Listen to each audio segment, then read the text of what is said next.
ਕਨਕੁਰੈਂਸੀ control.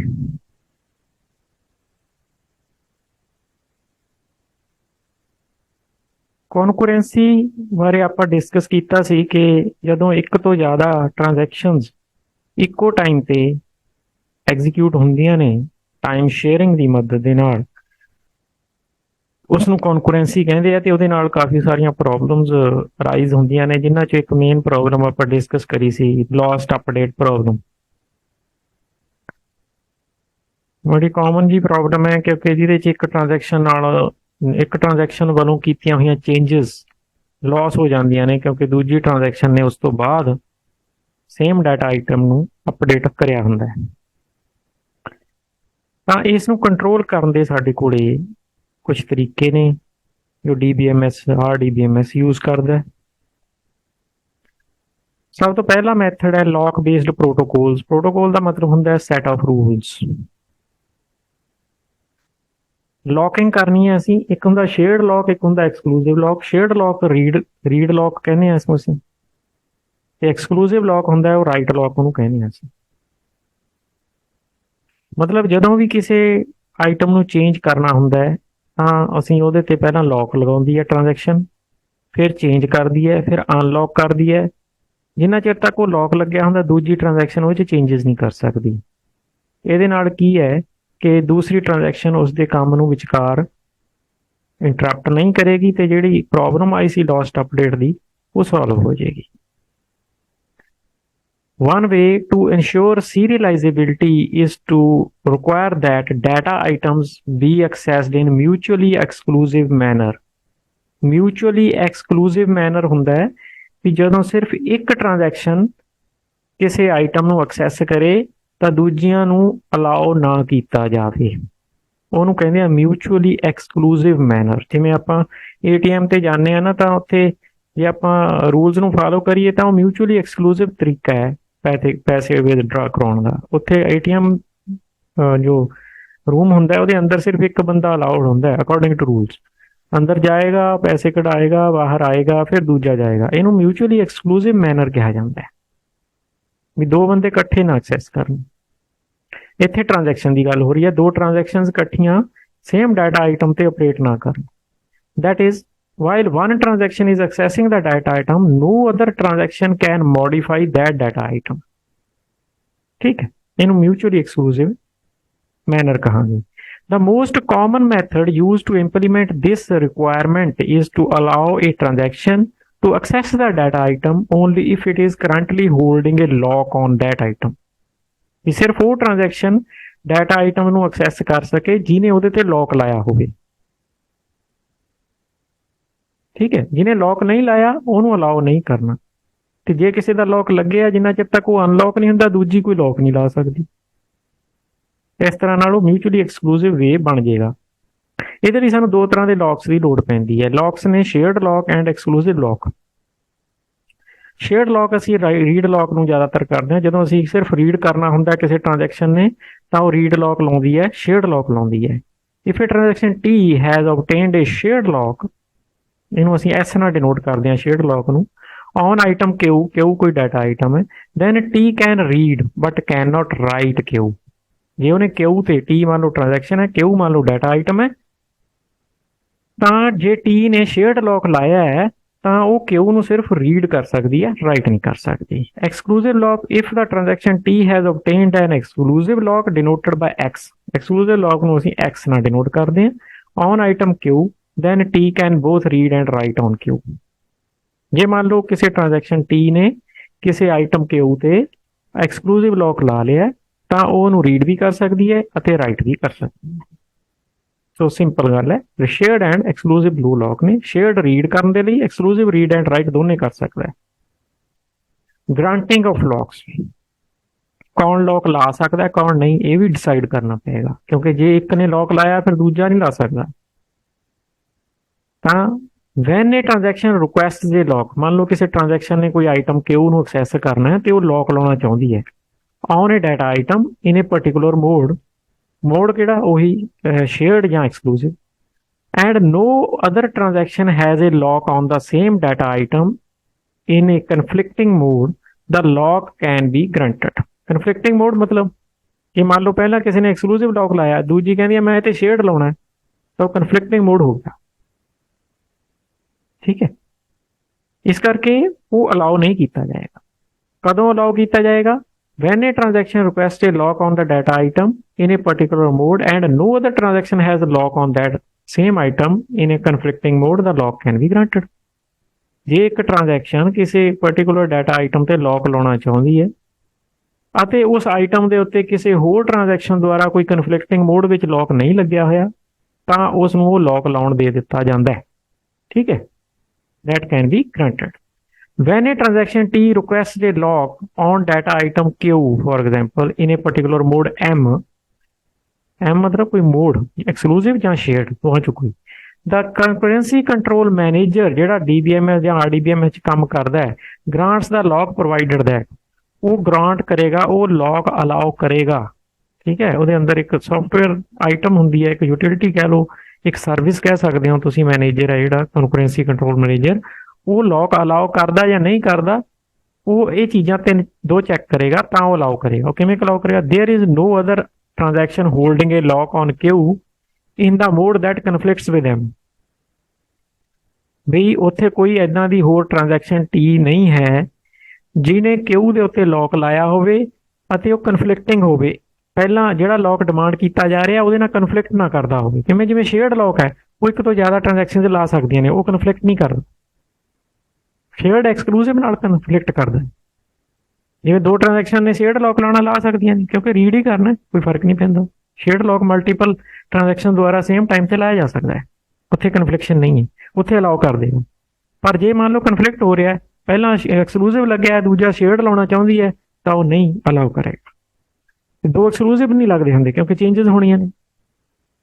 There is no other transaction that is waiting for the lock on Q and that made its lock request before T. दूजी गल है, वो ਤਾਂ ਵੀ allow ਨਹੀਂ ਕਰੇਗਾ manager ਹੈ ਜੋ, ਵੀ ਜੇ ਕਿਸੇ ਕੋਈ ਹੋਰ ਤਾਂ ਨਹੀਂ ਵੇਟਿੰਗ ਦੇ ਵਿੱਚ ਜਿਹਨੇ ਲੌਕ ਦੀ ਰਿਕੁਐਸਟ ਭੇਜੀ ਹੋਵੇ ਨਵੀਂ ਰਿਕੁਐਸਟ ਤੋਂ ਪਹਿਲਾਂ। ਹੁਣ ਜਿਹਨੂੰ ਪਹਿਲਾਂ ਰਿਕੁਐਸਟ ਜਿਹਨੇ ਭੇਜੀ ਹੋਈ ਉਹਨੂੰ ਲੌਕ ਅਲਾਉ ਕਰਿਆ ਜਾਏਗਾ, ਉਸ ਨਵੀਂ ਨੂੰ ਬਾਅਦ ਦੇ ਵਿੱਚ ਅਲਾਉ ਕਰਿਆ ਜਾਏਗਾ।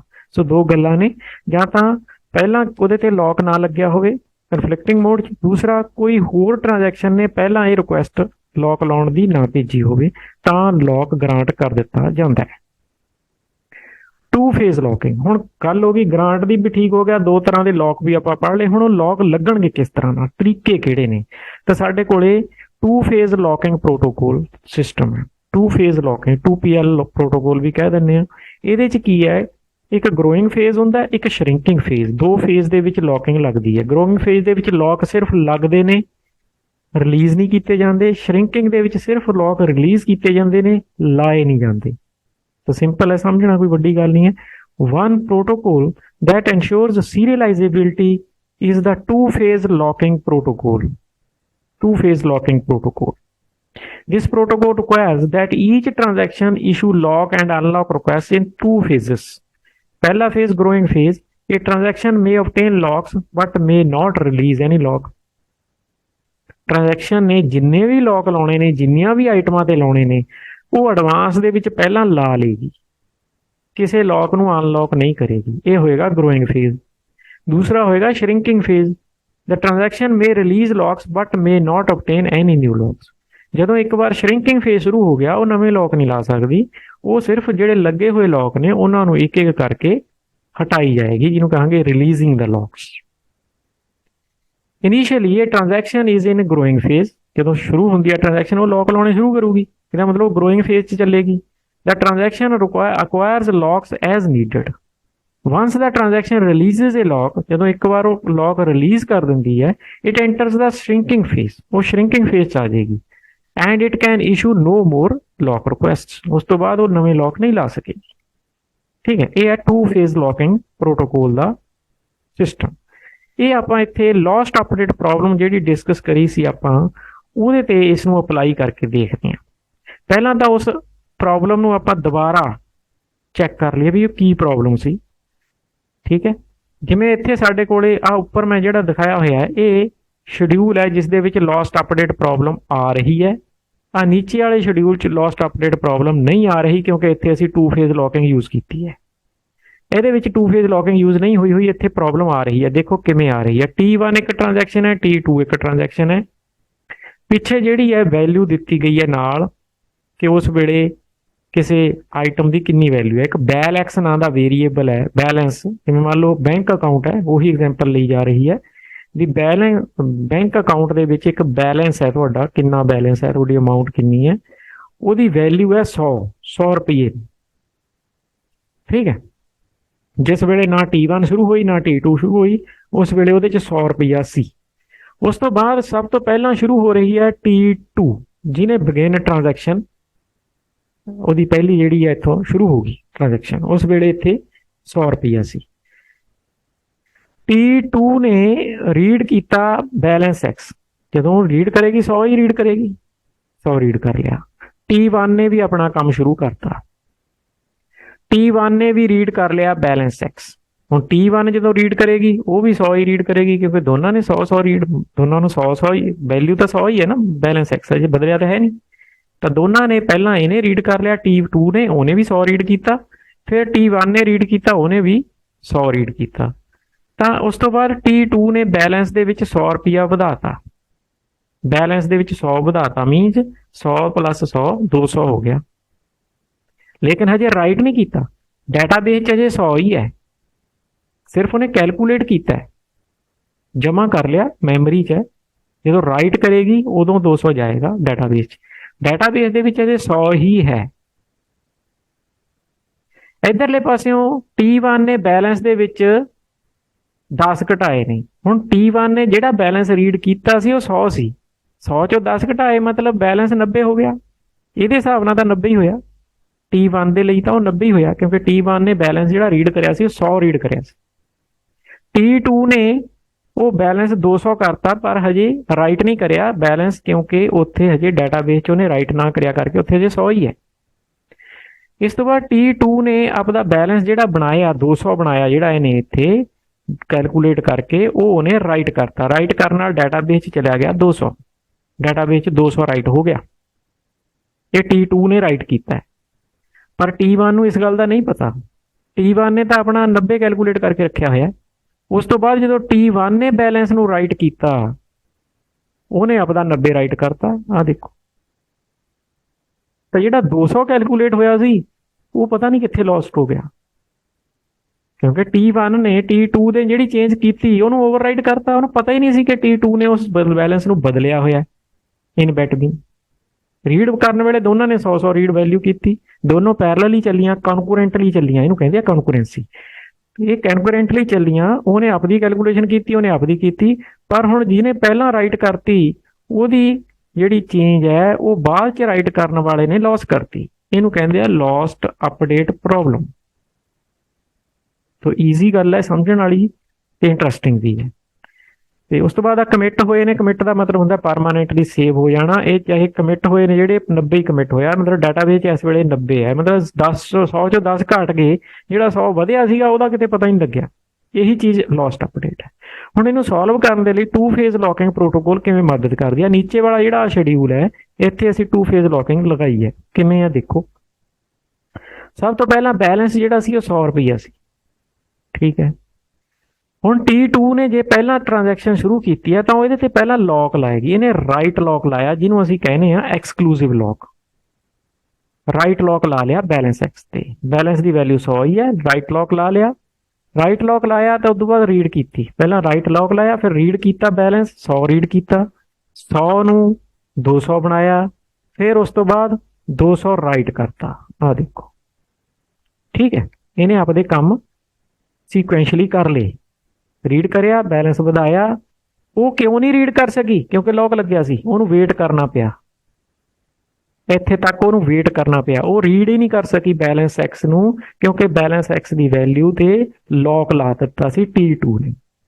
ਹੁਣ ਜਦੋਂ ਇਹ ਰਾਈਟ ਕਰਕੇ ਕਮਿਟ ਕਰੇਗੀ ਤਾਂ ਅਨਲੌਕ ਕਰ ਦੇਗੀ T2, ਉਦੋਂ ਬਾਅਦ ਇਹਨੂੰ ਅਲਾਉ ਕੀਤਾ ਜਾਏਗਾ ਰੀਡ ਕਰਨਾ।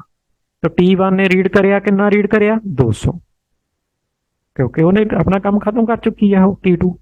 T1 ਨੇ 200 ਰੀਡ ਕਰਿਆ, 200 ਚੋਂ 10 ਘਟਾਏ, 190 ਰਹਿ ਗਏ। ਰਾਈਟ ਕੀਤਾ ਬੈਲੈਂਸ X 190, ਉਸ ਤੋਂ ਬਾਅਦ ਕਮਿਟ ਕਰਤਾ, ਡਾਟਾਬੇਸ 190 ਕਰੈਕਟ ਵੈਲਿਊ ਉਹਦੇ ਵਿੱਚ ਜਾ ਰਹੀ ਹੈ।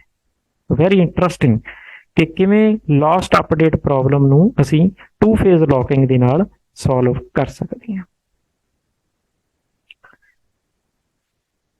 ਹੋਰ ਵੀ ਤਰੀਕੇ ਸਾਡੇ ਕੋਲੇ ਹੈਗੇ ਨੇ। ਟਾਈਮ ਸਟੈਂਪ ਬੇਸਡ ਪ੍ਰੋਟੋਕੋਲ ਹੈ ਦੂਸਰਾ ਤਰੀਕਾ। ਟਾਈਮ ਸਟੈਂਪ ਬੇਸ ਦੇ ਵਿੱਚ ਅਸੀਂ ਉਹਦਾ ਟਾਈਮ ਨੋਟ ਕਰ ਲੈਂਦੇ ਹਾਂ, ਕਿਹੜੀ ਪਹਿਲਾਂ ਚੱਲਦੀ ਹੈ ਕਿਹੜੀ ਬਾਅਦ ਚੱਲਦੀ ਹੈ, ਉਹਦਾ ਵੀ ਟਾਈਮ ਨੋਟ ਕਰ ਲੈਂਦੇ ਹਾਂ। ਫਿਰ ਟਾਈਮ ਦੇ ਹਿਸਾਬ ਨਾਲ ਉਹਨਾਂ ਨੂੰ ਅੱਗੇ ਐਗਜ਼ੀਕਿਊਸ਼ਨ 'ਚ ਲੈ ਕੇ ਆਇਆ ਜਾਂਦਾ ਹੈ। Another method for determining the serializability order is to select an ordering among transactions in advance। ਉਹਨਾਂ ਦਾ ਇੱਕ ਆਰਡਰ ਬਣਾ ਦਿੰਦੇ ਆ ਵੀ ਆਹ ਪਹਿਲਾਂ ਆਈ ਸੀ, ਇਹ ਪਹਿਲਾਂ ਚੱਲੇ। The most common method for doing so is to use a time stamp ordering scheme। Time stamp ਹੁੰਦੇ ਕੀ ਨੇ? ਜਦੋਂ ਟ੍ਰਾਂਜੈਕਸ਼ਨ ਸ਼ੁਰੂ ਹੁੰਦੀ ਹੈ ਉਹਦਾ ਟਾਈਮ ਨੋਟ ਕਰ ਲਓ, ਮਾਈਕਰੋ ਸੈਕਿੰਡ ਤੱਕ ਦਾ ਨੋਟ ਕਰ ਲਓ ਕਿ ਇੰਨੇ ਵੱਜ ਕੇ ਇੰਨੇ ਮਿੰਟ ਇੰਨੇ ਸੈਕਿੰਡ ਇੰਨੇ ਮਾਈਕਰੋ ਸੈਕਿੰਡ ਤੇ ਸ਼ੁਰੂ ਹੋਈ, ਉਹ ਨੋਟ ਕਰ ਲਿਆ, ਉਸ ਟ੍ਰਾਂਜੈਕਸ਼ਨ ਦੇ ਨਾਲ ਅਟੈਚ ਕਰਤਾ। ਜਦੋਂ ਜਦੋਂ ਟ੍ਰਾਂਜੈਕਸ਼ਨਸ ਆਈ ਜਾਣਗੀਆਂ ਉਹਨਾਂ ਦਾ ਟਾਈਮ ਨਾਲ ਨੋਟ ਹੋ ਜਾਏਗਾ। ਜਿਹੜੀ ਪਹਿਲਾਂ ਆਈ ਸੀ ਉਹਦਾ ਪਹਿਲਾਂ, ਜਿਹੜੀ ਬਾਅਦ ਚ ਆਈ ਉਹ ਬਾਅਦ ਚ, ਉਹ ਆਰਡਰ ਬਣ ਜਾਏਗਾ ਉਹਨਾਂ ਦਾ। With each transaction T1 in the system, we associate a unique fixed timestamp denoted by, ਇਹਨੂੰ ਅਸੀਂ ਟਾਈਮ ਸਟੈਂਪ ਨੂੰ TS ਕਹਾਂਗੇ, ਟਾਈਮ ਸਟੈਂਪ ਆਫ T1, ਇਹਨੂੰ ਇਦਾਂ ਪੜਾਂਗੇ। This timestamp is assigned by the database system before the transaction T1 starts execution। T1 ਦੇ ਸ਼ੁਰੂ ਹੋਣ ਤੋਂ ਪਹਿਲਾਂ ਉਹਨੂੰ ਟਾਈਮ ਸਟੈਂਪ ਉਹਦੇ ਨਾਲ ਲੱਗ ਜੇਗੀ, ਇਹ ਇਹਦਾ ਟਾਈਮ ਸਟੈਂਪ ਹੈ। If a transaction T1 has been assigned timestamp TS_T1 and new transaction मान लो T2 enters the system, then TS_T1 ਹਮੇਸ਼ਾ TS_T2 ਨਾਲੋਂ ਘੱਟ ਹੋਏਗਾ ਕਿਉਂਕਿ ਉਹ ਪਹਿਲਾਂ ਸ਼ੁਰੂ ਹੋਈ ਸੀ, ਇਹਦਾ ਟਾਈਮ ਇਹਦੇ ਟਾਈਮ ਸਟੈਂਪ ਨਾਲੋਂ ਘੱਟ ਹੋਏਗਾ। There are two simple methods for implementing this scheme। One is ਕਿ ਤੁਸੀਂ ਉਹਦਾ ਜਿਹੜਾ ਟਾਈਮ ਸਟੈਂਪ ਹੈ ਉਹ ਅਸੀਂ ਸਿਸਟਮ ਕਲੌਕ ਤੋਂ ਲੈ ਲਓ। ਜਿਹੜਾ ਕਲੌਕ ਹੈ, ਦੋ ਸਕੀਮ ਮੈਂ ਇੱਥੇ ਲਿਖ ਦਿੰਦਾ। ਇੱਕ ਤਾਂ ਸਿਸਟਮ ਕਲੌਕ ਯੂਜ਼ ਕਰ ਲਓ ਤੁਸੀਂ।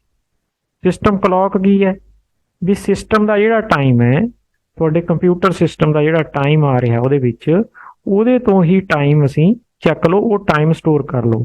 ਪਹਿਲਾ ਤਰੀਕਾ ਤਾਂ ਇਹ ਹੋ ਗਿਆ, ਪਹਿਲੀ ਸਕੀਮ ਤਾਂ ਇਹ ਹੋ ਗਈ ਸਿਸਟਮ ਕਲੌਕ ਯੂਜ਼ ਕਰ ਲਓ। ਦੂਜਾ ਹੋ ਗਿਆ ਕਿ ਤੁਸੀਂ ਕੋਈ ਕਾਊਂਟਰ ਯੂਜ਼ ਕਰ ਸਕਦੇ ਹੋ। ਕਾਊਂਟਰ ਵੀ ਟਾਈਮ ਸਟੈਂਪ ਦੀ ਤਰ੍ਹਾਂ ਕੰਮ ਕਰ ਸਕਦਾ ਹੈ। ਕਾਊਂਟਰ ਕੀ ਕਰੇਗਾ? ਕਾਊਂਟਰ ਜਿਵੇਂ ਪਹਿਲੀ ਆ ਗਈ ਉਹਨੂੰ 1 ਕਾਊਂਟਰ ਦੇਤਾ, ਜਿਹੜੀ ਬਾਅਦ ਚ ਆਈ ਉਹਨੂੰ ਕਾਊਂਟਰ 2 ਦੇਤਾ, ਜਿਹੜੀ 3 ਨੰਬਰ ਹੈ ਤੇ ਕਾਊਂਟਰ 3, ਉਹ ਉਦੋਂ ਵੀ ਈਜ਼ੀ ਹੋ ਜਾਂਦਾ। ਠੀਕ ਹੈ, ਤੋ ਇਹ ਦੋ ਮਤਲਬ ਸਾਡੇ ਕੋਲ ਤਰੀਕੇ ਹੈਗੇ ਜਿਹਦੇ ਨਾਲ ਅਸੀਂ ਟਾਈਮ ਸਟੈਂਪ ਅਸਾਈਨ ਕਰ ਸਕਦੇ ਹਾਂ। ਪਰ ਸਿਸਟਮ ਕਲੌਕ ਵਾਲਾ ਕੰਮ ਹੈ ਜਿਹੜਾ ਉਹ ਆਟੋਮੇਟਡ ਹੈ, ਕਿਉਂਕਿ ਕੰਪਿਊਟਰ ਸਿਸਟਮ ਕਿਸੇ ਟਾਈਮ ਤੇ ਚੱਲਦਾ ਹੀ ਹੁੰਦਾ, ਤਾਂ ਉਹ ਕੰਪਿਊਟਰ ਸਿਸਟਮ ਦੇ ਵਿੱਚੋਂ ਹੀ ਉਹਦਾ ਟਾਈਮ ਚੱਕ ਲਓ ਵੀ ਇੰਨੇ ਵਜੇ ਚੱਲੀ। ਤੇ ਦੂਜੀ ਦੀ ਉਹ ਹਾਲਾਂਕਿ ਥੋੜੀ ਉਹ ਸਪੇਸ ਜ਼ਿਆਦਾ ਆਕੂਪਾਈ ਕਰੇਗਾ, ਟਾਈਮ ਸਿਸਟਮ ਕਲੌਕ, ਕਾਊਂਟਰ ਘੱਟ ਸਪੇਸ ਆਕੂਪਾਈ ਕਰੇਗਾ। ਦੋਨੋਂ ਜਿਹੜੇ ਨੇ ਤਰੀਕੇ ਅਲੱਗ-ਅਲੱਗ DBMS ਉਹ ਯੂਜ਼ ਕਰ ਸਕਦੇ ਨੇ ਇਸ ਨੂੰ ਇੰਪਲੀਮੈਂਟ ਕਰਨ ਦੇ ਲਈ। ਉਸ ਤੋਂ ਬਾਅਦ ਆ ਗਿਆ ਟਾਈਮ ਸਟੈਂਪ ਆਰਡਰਿੰਗ ਪ੍ਰੋਟੋਕੋਲ, ਵੀ ਇਹ ਕਿਵੇਂ ਹੁਣ ਕੰਮ ਕਿਵੇਂ ਕਰੇਗੀ time stamp ordering protocol. Time stamp ਬਾਰੇ ਤਾਂ ਆਪਾਂ ਜਾਣਕਾਰੀ ਲੈ ਲਈ।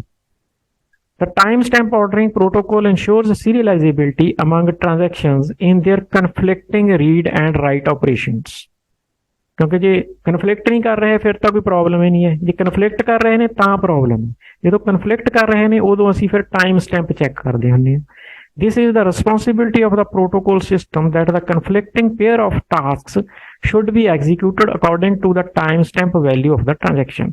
ਹੁਣ ਮੰਨ ਲਓ ਸਾਡੇ ਕੋਲੇ ਦੋ ਟ੍ਰਾਂਜੈਕਸ਼ਨਸ ਆ ਗਈਆਂ, ਉਹਨਾਂ ਦੀ ਜਿਹੜੀ ਟਾਈਮ ਸਟੈਂਪ ਵੈਲਿਊ ਹੈ, ਜਦੋਂ ਉਹ ਕਿਸੇ ਸੇਮ ਆਈਟਮ ਦੇ ਉੱਤੇ ਮੰਨ ਲਓ ਕੋਈ ਆਪਰੇਸ਼ਨ ਪਰਫਾਰਮ ਕਰ ਰਹੇ ਨੇ ਤੇ ਕਨਫਲਿਕਟਿੰਗ ਆਪਰੇਸ਼ਨ ਆ ਗਏ ਨੇ, ਤਾਂ ਅਸੀਂ ਉਹਨਾਂ ਦਾ ਟਾਈਮ ਸਟੈਂਪ ਚੈੱਕ ਕਰਕੇ ਜਿਹੜੀ ਪਹਿਲਾਂ ਸ਼ੁਰੂ ਹੋਈ ਸੀ ਉਹਨੂੰ ਅਲਾਉ ਕਰਦੇ ਹਾਂ, ਦੂਜੀ ਨੂੰ ਰੋਕ ਲੈਂਦੇ ਹੁੰਦੇ ਹਾਂ। ਇਸ ਤਰ੍ਹਾਂ ਨਾਲ ਇਹ ਕੰਮ ਕਰਦੀ ਹੈ। The timestamp of the transaction T is denoted by TST। ਮੈਂ ਆਪਾਂ ਪਿੱਛੇ ਪੜਿਆ, ਜੇ ਉਹਨੇ ਰੀਡ ਕਰਨਾ ਹੈ ਤਾਂ ਰੀਡ ਟਾਈਮ ਸਟੈਂਪ ਹੋ ਜਾਏਗੀ, ਜੇ ਉਹਨੇ ਰਾਈਟ ਕਰਨਾ ਤਾਂ right time stamp. Read time stamp of X is ਅਸੀਂ R ਟਾਈਮ ਸਟੈਂਪ X, ਤੇ ਰਾਈਟ ਟਾਈਮ ਸਟੈਂਪ ਨੂੰ ਅਸੀਂ W ਟਾਈਮ ਸਟੈਂਪ X ਇੱਦਾਂ ਡਿਨੋਟ ਕਰਾਂਗੇ। ਠੀਕ ਹੈ, ਇਹ ਜਿਹੜੇ ਮੈਂ ਇੱਥੇ ਲਿਖੇ ਨੇ ਇਹ ਅਗਲੀ ਸਲਾਈਡ ਤੇ ਯੂਜ਼ ਹੋਣੇ ਨੇ। Time stamp of T, read time stamp of X, data item ਹੈ X ਦਾ ਨਾਮ, X ਇੱਕ data item, right timestamp on X। ਠੀਕ ਹੈ, ਇਹਨਾਂ ਨੂੰ ਧਿਆਨ ਚ ਰੱਖਣਾ। ਇਹ ਟਾਈਮ ਸਟੈਂਪ ਆਰਡਰਿੰਗ ਪ੍ਰੋਟੋਕੋਲ ਹੈ। ਇਹ ਦੇਖੋ ਕਿਵੇਂ ਕੰਮ ਕਰਦੀ ਹੈ ਜਦੋਂ ਕਨਫਲਿਕਟਿੰਗ ਆਪਰੇਸ਼ਨ ਆਉਂਦੇ ਨੇ। Time stamp ordering protocol works as follows. If transaction T issues a read X operation, ਮੰਨ ਲਓ ਰੀਡ ਕਰਨਾ ਚਾਹੁੰਦੀ ਹੈ, ਟੀ ਇੱਕ ਟ੍ਰਾਂਜੈਕਸ਼ਨ ਹੈ ਜਿਹੜੀ ਕਿ ਐਕਸ ਦੀ ਵੈਲਿਊ ਨੂੰ ਰੀਡ ਕਰਨਾ ਚਾਹੁੰਦੀ ਹੈ, ਤਾਂ ਕੀ ਹੋਏਗਾ, ਜੇ ਟਾਈਮ ਸਟੈਂਪ ਟੀ ਦੀ write timestamp on X ਨਾਲੋਂ ਘੱਟ ਹੈ ਤਾਂ ਆਪਰੇਸ਼ਨ ਰਿਜੈਕਟ ਕਰ ਦਿੱਤਾ ਜਾਏਗਾ। ਵੀ ਜੇ ਇਹਦੀ ਟਾਈਮ ਸਟੈਂਪ ਜਿਹੜੀ ਟੀ ਟ੍ਰਾਂਜੈਕਸ਼ਨ ਹੈ ਉਸਨੇ ਜਿਹੜੀ ਟਾਈਮ ਸਟੈਂਪ, ਉਹਦੀ ਟਾਈਮ ਸਟੈਂਪ ਮਤਲਬ ਜਦੋਂ ਉਹ ਸ਼ੁਰੂ ਹੋਈ ਸੀ ਉਹਦਾ ਟਾਈਮ ਜਿਹੜਾ ਹੈ ਜੇ write timestamp on X ਦੇ ਨਾਲੋਂ ਘੱਟ ਹੈ, write timestamp on X ਨਾਲੋਂ ਘੱਟ ਹੈ ਤਾਂ ਆਪਰੇਸ਼ਨ ਰਿਜੈਕਟ ਕਰ ਦਿਓ। ਜੇ time stamp of t is greater than or equal to right time stamp on x, then operation ਜਿਹੜਾ execute ਕਰ ਦਿਓ। all data time stamps, data item time stamps updated। ਉਸ ਤੋਂ ਬਾਅਦ ਜਿਹੜੇ, ਕਿਉਂਕਿ ਆਪਾਂ ਉਹਨੂੰ ਐਗਜ਼ੀਕਿਊਟ ਕੀਤਾ ਤਾਂ ਉਹਦੀ ਟਾਈਮ ਸਟੈਂਪ ਵੈਲਿਊ ਅਪਡੇਟ ਹੋ ਜਾਏਗੀ, ਸਾਰਿਆਂ ਦੀ ਜਿੰਨੇ ਡਾਟਾ ਆਈਟਮਸ ਦੇ ਉੱਤੇ ਜਿਹੜੇ ਵੀ ਰੀਡ ਜਾਂ ਰਾਈਟ ਟਾਈਮ ਸਟੈਂਪ ਲੱਗੀਆਂ ਹੋਣਗੀਆਂ ਉਹ ਅਪਡੇਟ ਹੋ ਜਾਏਗੀ। ਸੋ ਸਿੰਪਲ ਜੀ ਗੱਲ ਹੈ ਕਿ ਜੇਕਰ ਟਾਈਮ ਸਟੈਂਪ ਜਿਹੜੇ ਟ੍ਰਾਂਜੈਕਸ਼ਨ ਚੱਲ ਰਹੀ ਹੈ ਉਹਦੀ time stamp value right time stamp ਦੇ ਨਾਲੋਂ ਘੱਟ ਹੈ ਤਾਂ ਉਸ ਨੂੰ ਆਪਰੇਸ਼ਨ ਨੂੰ ਰਿਜੈਕਟ ਕਰ ਦੇਣਾ।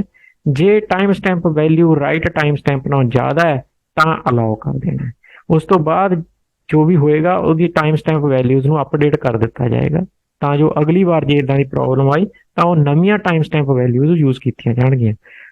ਆਹ ਵਾਲੀ ਟਾਈਮ ਸਟੈਂਪ ਤਾਂ ਇੱਕੋ ਹੀ ਹੋਏਗੀ ਜਿਹੜੀ ਸ਼ੁਰੂ ਕਰਨ ਵੇਲੇ ਲੱਗਦੀ ਹੈ, ਜਿਹੜੀ ਆਹ ਗੱਲ right time stamp and read time stamp ਦੀ ਗੱਲ ਕਰ ਰਹੇ ਹਾਂ ਉਹ ਅਪਡੇਟ ਹੋ ਜਾਣਗੇ।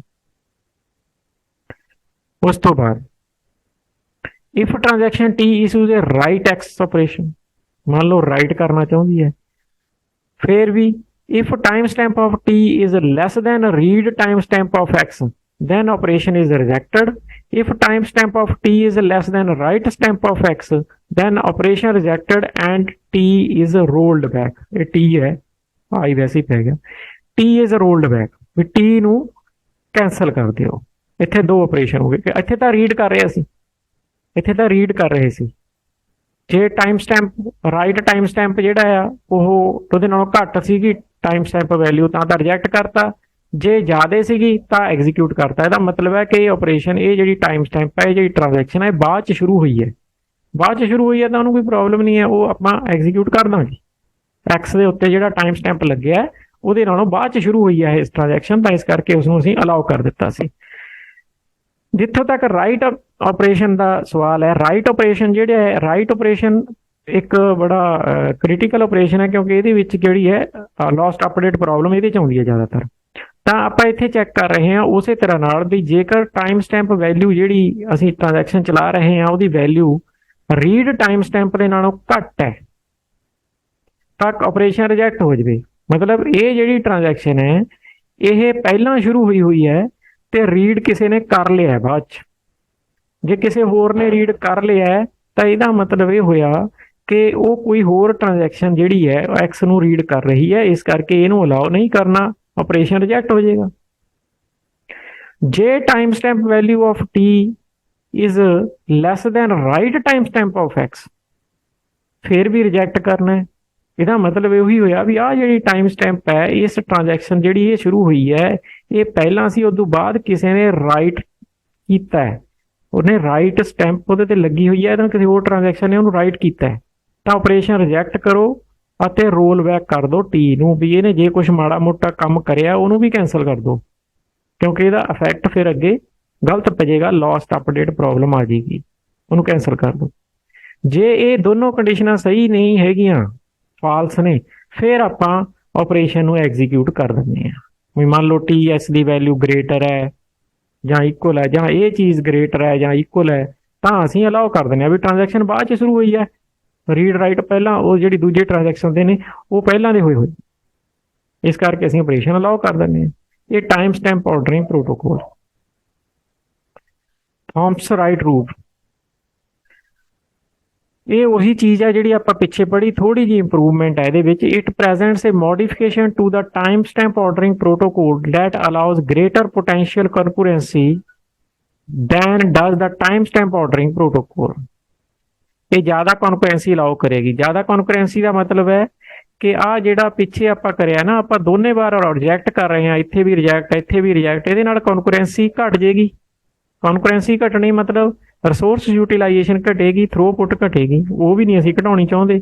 ਤਾਂ ਉਹਦਾ ਇੱਕ ਹੱਲ ਥੌਮਸਨ ਨੇ ਦਿੱਤਾ ਸੀ ਵੀ ਤੁਸੀਂ ਬਾਕੀ ਚੀਜ਼ਾਂ ਤਾਂ ਠੀਕ ਨੇ, ਆ ਵੀ ਓਕੇ ਹੈ, ਇਹਦੇ 'ਚ ਕੋਈ ਪ੍ਰੋਬਲਮ ਨਹੀਂ, ਸੇਮ ਹੈ, ਆ ਵੀ ਓਕੇ ਹੈ, ਕੋਈ ਪ੍ਰੋਬਲਮ ਸੇਮ ਹੈ, ਵੀ ਜਿਹੜਾ ਤੁਸੀਂ ਇਹਨੂੰ ਰਿਜੈਕਟ ਕਰ ਰਹੇ ਹੋ ਇਹਨੂੰ ਰਿਜੈਕਟ ਨਾ ਕਰੋ, ਇਹਨੂੰ ਇਗਨੋਰ ਕਰ ਦਿਓ। ਇਗਨੋਰ ਰਾਈਟ ਆਪਰੇਸ਼ਨ, ਵੀ ਰਾਈਟ ਨਾ ਕਰੋ ਬਸ, ਪਰ ਉਹਨੂੰ ਰੋਲ ਬੈਕ ਨਾ ਕਰੋ ਤੁਸੀਂ।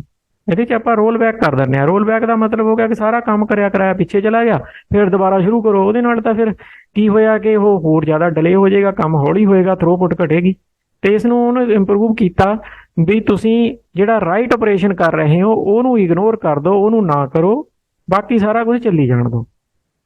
ਸਿਰਫ ਇੰਨੀ ਚੇਂਜ ਉਹਨੇ ਕੀਤੀ ਸੀ, ਤਾਂ ਇਹਨੂੰ ਬਣ ਗਿਆ ਇਸ ਦਾ ਨਾਮ Thomas write rule.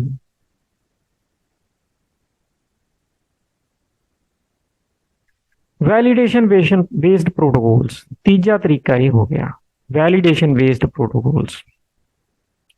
In cases where a majority of transactions are read only transactions, ਤਾਂ ਉੱਥੇ ਵੀ ਪ੍ਰੋਬਲਮ ਆਏਗੀ। ਰੀਡ ਓਨਲੀ ਕੱਲੀਆਂ ਰੀਡ ਕਰ ਰਹੀਆਂ ਨੇ ਟ੍ਰਾਂਜੈਕਸ਼ਨ ਨੇ, ਜ਼ਿਆਦਾਤਰ ਮੰਨ ਲਓ 90% ਟ੍ਰਾਂਜੈਕਸ਼ਨ ਸਿਰਫ ਰੀਡ ਕਰ ਰਹੀਆਂ ਨੇ, 10% ਰਾਈਟ ਕਰ ਰਹੀਆਂ ਨੇ। ਹੁਣ 10% ਰਾਈਟ ਕਰਨ ਵਾਲੀਆਂ ਕਰਕੇ ਅਸੀਂ 90% ਨੂੰ ਕਈ ਵਾਰ ਰੋਲ ਬੈਕ ਕਰਦੇ ਹਾਂ, ਉਹਨਾਂ ਤੇ ਲੌਕ ਲਾਉਂਦੇ ਹਾਂ, ਬਹੁਤ ਕੁਝ ਕਰਦੇ ਹਾਂ। ਉਹਦੇ ਨਾਲ ਓਵਰਆਲ ਕੀ ਹੁੰਦਾ ਹੈ ਵੀ ਜਿਹੜੀ ਥਰੂਪੁੱਟ ਹੈ ਉਹ ਘਟਦੀ ਹੈ, ਰਿਸੋਰਸ ਯੂਟਿਲਾਈਜੇਸ਼ਨ ਘਟਦੀ ਹੈ। ਠੀਕ ਹੈ। The majority of transactions are read-only transactions. The rate of conflict among the transaction may be low. ਹੁਣ ਜਿਹੜੀਆਂ ਕੱਲੀਆਂ ਰੀਡ ਓਨਲੀ ਨੇ ਉਹਨਾਂ 'ਚ ਤਾਂ ਕੋਈ ਕਨਫਲਿਕਸ਼ਨ ਹੁੰਦੀ ਹੋਈ ਨਹੀਂ, ਉਹ ਤਾਂ ਵਿੱਚ ਆ ਗਈਆਂ, ਇਸ ਕਰਕੇ ਉਹਨਾਂ ਨੂੰ ਵੀ ਰੋਲ ਬੈਕ ਕਰਨਾ ਪੈਂਦਾ। ਇਹ concurrency control scheme imposes overhead of code execution and possible delay of transactions. ਹੁਣ ਜਿਹੜੀ ਆਪਾਂ concurrency control ਦੀਆਂ ਸਕੀਮਸ ਪਿੱਛੇ ਪੜ੍ਹ ਕੇ ਆਏ ਆ, ਉਹ ਕੀ ਕਰਦੀਆਂ ਨੇ, ਉਹ ਡਿਲੇ ਕਰਦੀਆਂ ਨੇ, ਰੋਲ ਬੈਕ ਕਰਦੀਆਂ ਨੇ, ਲੌਕ ਲਾਉਂਦੀਆਂ ਨੇ, ਡਿਲੇ ਹੋ ਜਾਂਦਾ ਹੈ। ਠੀਕ ਹੈ। It may be better to use an alternative scheme that imposes less overhead. ਕੋਈ ਹੋਰ ਤਰੀਕਾ ਸਾਨੂੰ ਲੱਭਣਾ ਚਾਹੀਦਾ ਹੈ ਤਾਂ ਜੋ ਉਹ ਜਿਹੜਾ ਓਵਰਹੈਡ ਹੈ ਰੋਲ ਬੈਕ ਕਰਨ ਦਾ ਜਾਂ ਲੌਕ ਲਗਾ ਕੇ ਰੱਖਣ ਦਾ, ਵੇਟਿੰਗ 'ਚ ਭੇਜਣ ਦਾ, ਉਹ ਘਟੇ। The difficulty in reducing the overhead is that we do not know in advance which transactions will be involved in the conflict. ਹੁਣ ਇਹ ਚੀਜ਼ ਅਸੀਂ ਪਹਿਲਾਂ ਨਹੀਂ ਜਾਣਦੇ ਕਿ ਕਿਹੜੀ ਕਨਫਲਿਕਸ਼ਨ ਹੋਏਗੀ, ਉਹ ਤਾਂ ਜਦੋਂ ਆਏਗੀ ਕਨਫਲਿਕਸ਼ਨ ਉਦੋਂ ਹੀ ਪਤਾ ਲੱਗੇਗਾ। ਇਹ ਇਸ ਕਰਕੇ ਥੋੜਾ ਔਖਾ ਕੰਮ ਹੈ ਕਿ ਓਵਰਹੈਡ ਨੂੰ ਘਟਾਉਣਾ ਔਖਾ ਹੈ, ਕਿਉਂਕਿ ਜਦੋਂ ਟ੍ਰਾਂਜੈਕਸ਼ਨ ਆਏਗੀ ਉਦੋਂ ਪਤਾ ਲੱਗੇਗਾ, ਜਦੋਂ ਕਨਫਲਿਕਸ਼ਨ ਆਏਗੀ ਉਦੋਂ ਪਤਾ ਲੱਗੇਗਾ। ਪਹਿਲਾਂ ਨਹੀਂ ਪਤਾ ਹੁੰਦਾ, ਪਹਿਲਾਂ ਕੀ ਪਤਾ ਕਿਹੜੀਆਂ ਦੋ ਟ੍ਰਾਂਜੈਕਸ਼ਨ ਚੱਲਣਗੀਆਂ, ਤਾਂ ਜਦੋਂ ਚੱਲਣਗੀਆਂ ਉਦੋਂ ਹੀ ਪਤਾ ਲੱਗੇਗਾ। To gain that knowledge we need a scheme for monitoring ਦਾ ਸਿਸਟਮ। ਮੋਨੀਟਰਿੰਗ ਦਾ ਸਿਸਟਮ ਮੀਨਸ ਅਸੀਂ ਜਿਹੜੀਆਂ ਟ੍ਰਾਂਜੈਕਸ਼ਨ ਚੱਲ ਰਹੀਆਂ ਨੇ ਉਹਨਾਂ ਦੇ ਉੱਤੇ ਨਿਗਾਹ ਰੱਖੀਏ। ਅਸੀਂ ਨਹੀਂ, ਮਤਲਬ ਸਾਡਾ RDBMS ਜਾਂ DBMS ਉਹਦੇ ਤੇ ਨਿਗਾਹ ਰੱਖਦਾ ਹੈ, ਉਹਨਾਂ ਨੂੰ ਚੈੱਕ ਕਰਦਾ, ਉਹਨਾਂ ਦੀ ਵੈਲਿਡਿਟੀ ਚੈੱਕ ਕਰੀ ਜਾਂਦਾ ਨਾਲ ਦੀ ਨਾਲ। Each transaction T executes in 2 or 3 different phases in its lifetime depending on whether it is read only or an update transaction. 3 ਜਾਂ 2 ਫੇਜ਼ ਉਦੋਂ ਹੋਣਗੇ ਜਦੋਂ ਉਹਨੇ, ਮਤਲਬ ਮੰਨ ਲਓ ਉਹ ਰੀਡ ਓਨਲੀ ਵੀ ਇਕੱਲੀ, ਤੇ 3 ਫੇਜ਼ ਉਦੋਂ ਆ ਜਾਣਗੇ ਜਦੋਂ ਉਹ ਰੀਡ ਐਂਡ ਰਾਈਟ ਦੋਨੋਂ ਕਰ ਰਹੀ। ਤਾਂ 2 ਜਾਂ 3 ਫੇਜ਼ਸ ਦੇ ਵਿੱਚ ਟ੍ਰਾਂਜੈਕਸ਼ਨ ਚੱਲੇਗੀ। ਪਹਿਲਾ ਫੇਜ਼ ਹੋਏਗਾ ਰੀਡ ਫੇਜ਼, ਜਿੱਥੇ ਉਹ ਰੀਡ ਕਰਦੀ ਹੈ। ਦੂਜਾ ਹੋਏਗਾ ਵੈਲੀਡੇਸ਼ਨ ਫੇਜ਼, ਜਿੱਥੇ ਵੈਲਿਡਿਟੀ ਚੈੱਕ ਹੋਏਗੀ ਇਹਦੀ ਵੀ, ਹਾਂ ਜਿਹੜਾ ਕੁਝ ਰੀਡ ਕਰਿਆ ਸਹੀ ਕਰਿਆ, ਗਲਤ ਤਾਂ ਨਹੀਂ ਹੋ ਰਿਹਾ। ਤੇ ਤੀਜਾ ਫੇਜ਼ ਹੋਏਗਾ ਰਾਈਟ ਫੇਜ਼। ਆਪਾਂ ਇਹਨਾਂ ਤਿੰਨਾਂ ਦੀ ਡਿਟੇਲ ਪੜ੍ਹਦੇ ਹਾਂ। ਪਹਿਲਾ ਹੈ ਰੀਡ ਫੇਜ਼। ਰੀਡ ਫੇਜ਼ ਦੇ ਵਿੱਚ ਉਹਨੇ ਰੀਡ ਕਰਨਾ ਆਈਟਮ ਨੂੰ, ਜਿਵੇਂ ਆਪਾਂ ਦੇਖੋ T14 ਹੈ ਜਿਹੜੀ ਇਹਨੂੰ ਰੀਡ ਕਰ ਰਹੀ ਹੈ ਵੈਲਿਊ ਨੂੰ, T15 ਹੈ ਉਹ ਵੀ ਰੀਡ ਕਰ ਰਹੀ ਹੈ value. Read phase, during this phase the system executes transaction T। ਠੀਕ ਹੈ। It reads the value of various data items and stores them in local variables to T। ਹੁਣ ਜਦੋਂ ਕੋਈ ਰੀਡ ਆਪਰੇਸ਼ਨ ਚੱਲਦਾ ਹੁੰਦਾ ਤਾਂ ਉਹ ਰੀਡ ਕਰਕੇ ਮੈਮਰੀ 'ਚ ਸਟੋਰ ਕਰੀ ਜਾਂਦੀ ਹੈ ਟੈਂਪਰੇਰੀ ਤੌਰ ਤੇ, ਤਾਂ ਉਹ ਰੀਡ ਕਰਦੀ ਹੈ ਤੇ ਆਪਣੇ ਮੈਮਰੀ ਵੇਰੀਏਬਲ ਜਿਹੜੇ T ਦੇ ਆਪਣੇ ਲੋਕਲ ਮੰਨੇ ਜਾਣਗੇ ਉਹਨਾਂ 'ਚ ਉਹ ਸਟੋਰ ਕਰਦਾ। It performs all write operations on the temporary local variable. ਹੁਣ ਜਿਹੜੀ ਉਹ 'ਚ ਜਿਵੇਂ ਆਪਾਂ ਪਿੱਛੇ ਬੈਲੈਂਸ ਕੈਲਕੂਲੇਟ ਕਰਿਆ ਸੀ, ਉਹ ਟੈਂਪਰੇਰੀ ਹੋ ਰਿਹਾ ਸੀ, ਜਿੰਨਾ ਚਿਰ ਤੱਕ ਰਾਈਟ ਨਹੀਂ ਹੋਇਆ ਉਹ ਟੈਂਪਰੇਰੀ ਸੀ। ਤਾਂ ਉਸ ਤਰ੍ਹਾਂ ਟੈਂਪਰੇਰੀ ਵੇਰੀਏਬਲਸ ਦੇ ਉੱਤੇ ਉਹ ਰਾਈਟ ਆਪਰੇਸ਼ਨ ਕਰੇਗਾ without update to the actual database. ਠੀਕ ਹੈ। ਜਦੋਂ ਉਹ ਕੋਈ ਟ੍ਰਾਂਜੈਕਸ਼ਨ ਰੀਡ ਕਰਦੀ ਆ ਵੈਲਿਊ, ਰੀਡ ਕਰ ਲਈ, ਰੀਡ ਕਰਕੇ ਉਹਨੂੰ ਲੋਕਲ ਵੇਰੀਏਬਲਸ ਦੇ ਵਿੱਚ ਸਟੋਰ ਕਰਿਆ ਜਾਂਦਾ ਵੈਲਿਊ ਨੂੰ, ਉਹਦੇ ਤੇ ਆਪਰੇਸ਼ਨ ਕੀਤੇ ਜਾਂਦੇ ਨੇ, ਉਹ ਸਾਰੇ ਟੈਂਪਰੇਰੀ ਹੁੰਦੇ ਨੇ ਕਿਉਂਕਿ ਮੈਮਰੀ 'ਚ ਨੇ। ਜਦੋਂ ਹਾਰਡ ਡਿਸਕ ਤੇ ਜਾਣਗੇ, ਡਾਟਾਬੇਸ 'ਚ ਜਾਣਗੇ, ਉਦੋਂ ਪਰਮਾਨੈਂਟ ਹੋਣ, ਉਹਨਾਂ ਚਿਰ ਤੱਕ ਉਹ ਟੈਂਪਰੇਰੀ ਨੇ। ਸੋ ਸਾਰੇ ਅਪਡੇਟ ਟੈਂਪਰੇਰੀ ਹੋਣਗੇ, ਡਾਟਾਬੇਸ 'ਚ ਨਹੀਂ ਹੋਣਗੇ, ਜਿਹੜਾ ਰੀਡ ਫੇਜ਼ ਹੈ ਇਹਦੇ ਵਿੱਚ। ਦੂਜਾ ਫੇਜ਼ ਹੈ validation phase. Transaction T performs a validation test to determine whether it can copy to the database the temporary local variable that hold the results of write operation without causing a violation of serializability। ਇਸ phase ਦੇ ਵਿੱਚ ਇਹ main phase ਹੈ ਜਿਹੜਾ check ਕਰਦਾ ਹੈ ਕਿ ਜੇ ਉਹ ਜਿਹੜੀ ਵੈਲਿਊ ਉਹਨੇ ਟੈਂਪਰੇਰੀ ਕੈਲਕੂਲੇਟ ਕਰ ਲਈ ਹੈ ਰੀਡ ਫੇਜ਼ ਦੇ ਵਿੱਚ, ਉਹ ਵੈਲਿਊ ਨੂੰ ਅਗਰ ਡਾਟਾਬੇਸ ਦੇ ਵਿੱਚ ਰਾਈਟ ਕਰਿਆ ਜਾਵੇ ਤਾਂ ਕਿਸੇ ਤਰ੍ਹਾਂ ਦੀ ਸੀਰੀਅਲਾਈਜ਼ੇਬਿਲਟੀ ਦਾ ਰੂਲ ਵਾਇਓਲੇਟ ਤਾਂ ਨਹੀਂ ਹੁੰਦਾ। ਉਹਦੀ ਵੈਲੀਡੇਸ਼ਨ ਚੈੱਕ ਕਰਨੀ ਹੈ ਇਸ ਫੇਜ਼ ਦੇ ਵਿੱਚ। ਦੇਖੋ ਦੁਬਾਰਾ ਲਾਈਨ ਪੜ੍ਹਦਾ। Transaction T performs a validation test to determine whether it can copy the database copy to the database the temporary local variables that hold the results of write operation without causing the violation of serializability। ਜੇ ਉਹ valid ਹੋਇਆ ਤਾਂ right ਹੋ ਜਾਏਗਾ, ਜੇ valid ਨਾ ਹੋਇਆ ਵੀ ਉਹ ਤਾਂ ਭਾਈ ਸੀਰੀਅਲਾਈਜ਼ੇਬਿਲਟੀ ਦਾ ਜਿਹੜਾ ਰੂਲਸ ਨੇ ਉਹਨਾਂ ਨੂੰ ਵਾਇਓਲੇਟ ਕਰ ਰਹੀ ਹੈ, ਇਹਦਾ ਮਤਲਬ ਉਹ ਅਲਾਓ ਨਹੀਂ ਕੀਤਾ ਜਾਏਗਾ ਰਾਈਟ ਆਪਰੇਸ਼ਨ। ਉਹ ਤੀਜਾ ਫੇਜ਼ ਹੈ right phase. If transaction T succeeds in validation step, ਜਿਹੜਾ ਆਪਾਂ ਸਟੈਪ 2 ਉੱਪਰ ਪੜ੍ਹਿਆ, then the system applies the actual update to the database, otherwise the system roll back T। ठीक है, ये चीज है। हाँ इधर मैं एग्जांपल देती है। मान लो रीड कर लिया इन्हें B, इन्हें भी रीड कर लिया B, इन्हें B ਦੇ ਵਿੱਚ 50 ਮਾਈਨਸ ਕਰਤੇ, ਉਸ ਤੋਂ ਬਾਅਦ A ਰੀਡ ਕੀਤਾ, A ਦੇ ਵਿੱਚ 50 ਪਲੱਸ ਕਰਤੇ। ਠੀਕ ਹੈ, ਇਧਰਲੇ ਪਾਸੇ ਇਹਨੇ ਰੀਡ ਪਹਿਲਾਂ B ਕੀਤਾ ਹੋਇਆ ਸੀ, ਉਸ ਤੋਂ ਬਾਅਦ ਇਹਨੇ ਰੀਡ A ਕਰ ਲਿਆ, ਇਹਦੀ ਵੈਲਿਡਿਟੀ ਚੈੱਕ ਕੀਤੀ ਗਈ, ਜੇ ਵੈਲਿਡ ਹੈ ਤਾਂ A ਅਤੇ B ਨੂੰ ਆਪਾਂ ਡਿਸਪਲੇ ਕਰਤਾ। ਇੱਧਰ ਵੀ ਉਸੇ ਤਰ੍ਹਾਂ ਵੈਲਿਡਿਟੀ ਚੈੱਕ ਕੀਤੀ ਗਈ, ਉਸ ਤੋਂ ਬਾਅਦ ਰਾਈਟ B ਰਾਈਟ A ਇਹ ਕੀਤੇ ਗਏ। ਠੀਕ ਹੈ, ਇੱਥੇ ਤਾਂ ਅਸੀਂ ਸਿਰਫ ਡਿਸਪਲੇ ਤਾਂ ਕਰਿਆ ਵੀ ਆਪਾਂ ਚੈੱਕ ਕਰ ਰਹੇ ਹਾਂ, ਕਿਉਂਕਿ ਇਹਨੇ ਸਿਰਫ ਰੀਡ ਕਰਿਆ, ਇਹਨੇ ਕਿਹੜਾ ਚੇਂਜਸ ਕੀਤੀਆਂ ਨੇ ਦੋਨਾਂ ਨੇ, ਇਹਨੇ ਸਿਰਫ ਰੀਡ A ਤੇ ਰੀਡ B ਦੋਨੇ ਰੀਡ ਕੀਤੇ, ਪਰ ਵੈਲਿਡਿਟੀ ਚੈੱਕ ਕੀਤੀ ਹੈ, ਉਸ ਤੋਂ ਬਾਅਦ ਅਸੀਂ ਉਹਦਾ ਰਿਜ਼ਲਟ ਦਿੱਤਾ। ਤਾਂ ਵੈਲਿਡਿਟੀ ਚੈੱਕ ਕਰਨਾ ਜ਼ਰੂਰੀ ਹੈ, ਕਿਉਂਕਿ 3 ਫੇਜ਼ ਚੱਲਣੇ ਨੇ। ਆਹ ਰੀਡ ਫੇਜ਼ ਹੈ, ਆਹ ਵੈਲੀਡੇਟ ਫੇਜ਼ ਹੈ, ਆਹ ਜਿਹੜਾ ਰਾਈਟ ਫੇਜ਼ ਹੀ ਮੰਨ ਸਕਦੇ ਆ ਇਹਨੂੰ, ਕਿਉਂਕਿ ਆਪਾਂ ਨੂੰ ਇੱਕ ਆਨਸਰ ਮਿਲ ਰਿਹਾ, ਇੱਕ ਰਿਜ਼ਲਟ ਮਿਲ ਰਿਹਾ। ਉਵੇਂ ਇੱਧਰ ਨੇ, ਆਹ ਰੀਡ ਫੇਜ਼ ਹੈ, ਦੇਖੋ ਸਿਰਫ ਰੀਡ ਹੀ ਹੋਇਆ ਹੈ, ਉਸ ਤੋਂ ਬਾਅਦ ਵੈਲੀਡੇਟ ਫੇਜ਼ ਹੈ, ਉਸ ਤੋਂ ਬਾਅਦ ਰਾਈਟ ਫੇਜ਼ ਹੈ। ਮਤਲਬ ਟ੍ਰਾਂਜੈਕਸ਼ਨ ਨੂੰ ਇਸ ਤਰ੍ਹਾਂ ਨਾਲ ਸੈਟ ਕੀਤੀ ਗਈ ਹੈ ਉਹਦੀਆਂ ਸਟੇਟਮੈਂਟਸ ਦੀ ਕਿ ਪਹਿਲਾਂ ਰੀਡ, ਫਿਰ ਵੈਲੀਡੇਟ, ਫਿਰ ਰਾਈਟ ਹੋਏਗਾ। 3 ਫੇਜ਼ ਦੇ ਵਿੱਚ ਕੰਮ ਕਰਦਾ।